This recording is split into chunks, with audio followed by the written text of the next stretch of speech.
I'm Lily, and I'm here to teach you guys a little bit about sushi and a little bit about the history on it, specifically the California roll.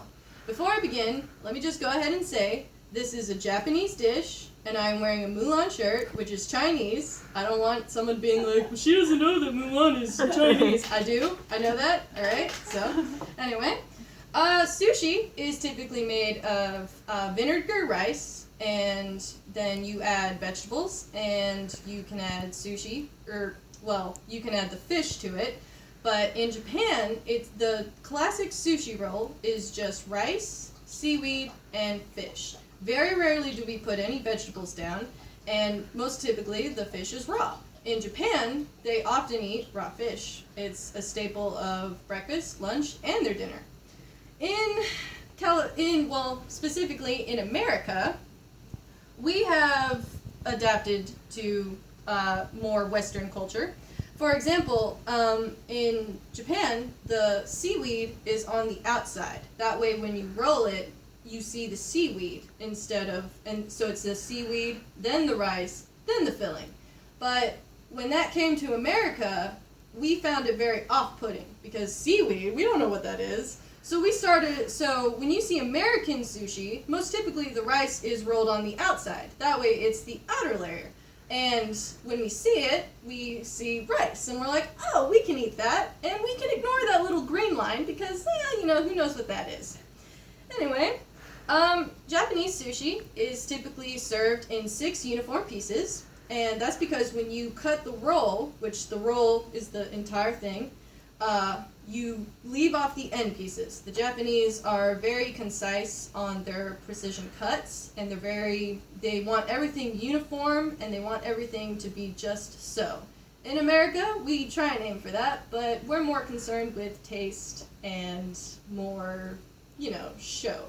So, anyway, I'm going to demo how to roll sushi, and let me just go ahead and start by saying that I have not done this a lot. In fact, arguably, I have done it less than 5 times.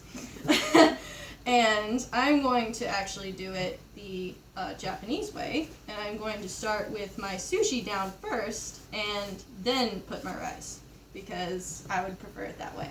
So, this is my sushi, otherwise known as a nori roll. Well, no, nori, as they say.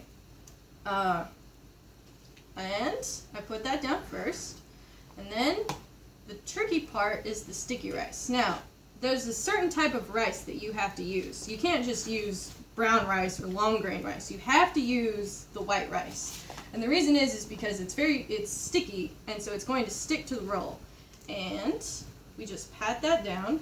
Now, if I was being judged by some sushi enthusiast, he would yell at me for getting my rice too thick, because ideally you want the rice pat down so thin that it's one layer of rice.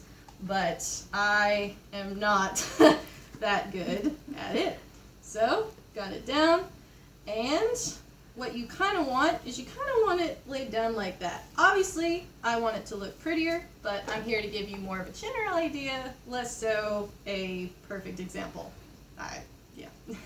Anyway, so I have to have the water here because the rice is going to get all over my hands. And so once I have the rice down, that is when I lay my ingredients. So I've got my cucumber and my crab. And in California rolls, you actually use imitation crab.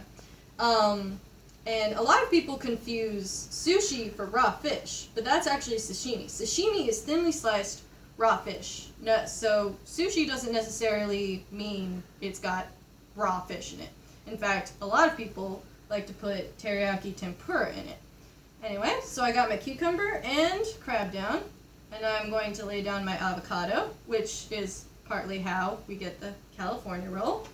And then we're going to do cream cheese. Now, a lot of people like to cook their crab first in cream cheese and have it like a creamed crab, but I'm choosing to keep my ingredients separate.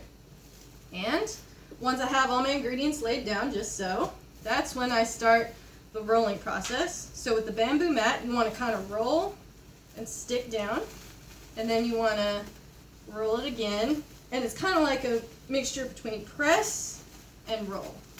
And trying not to get the saran wrap stuck.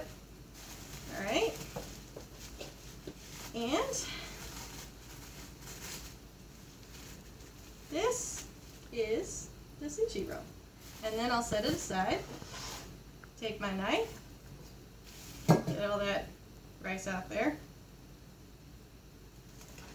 cut in half, cut in half,